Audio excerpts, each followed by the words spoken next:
Last na lang siguro, Attorney Rene.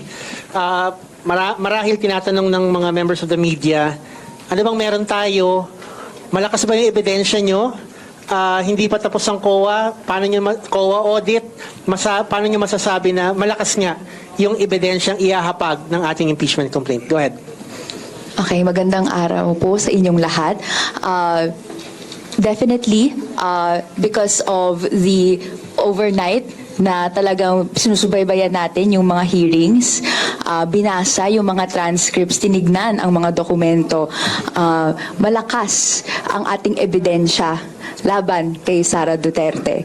Definitely, ay binetray niya ang public trust to the point nga even na pwedeng magkaroon ng mga criminal complaints na may isasampa sa kanya. Ano ba yung mga nakikita nating mga ebidensya? Nariyan yung clear fabrication ng evidence, ng receipts, acknowledgement reports. Nandyan din yung mga pag-admit ni Chief of Staff niya mismo, ni POA, na hindi niya alam actually yung laman ng mga reports na kanyang ginagawa even though inatasan siya na siya ang magda-draft nito at isasubmit ito sa COA.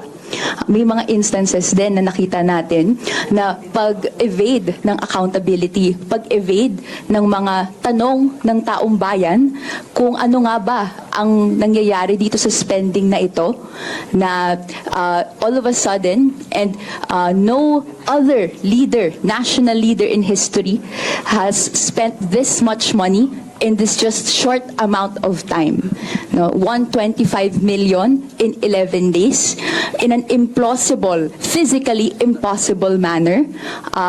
Ito ang nakikita nating basehan kung bakit malakas ang ebidensya laban kay Sara Duterte. And kaya nga sa kabataan, in our parlance now, no, ang tingin natin, it's time to impeach the wicked witch of the East. Ayun po.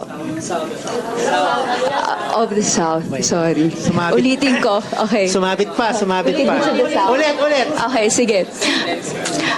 Kaya naman, sa local parlance ng kabataan, kami naniniwala, tumitindig na it's time to impeach the wicked witch of the South. Sige po.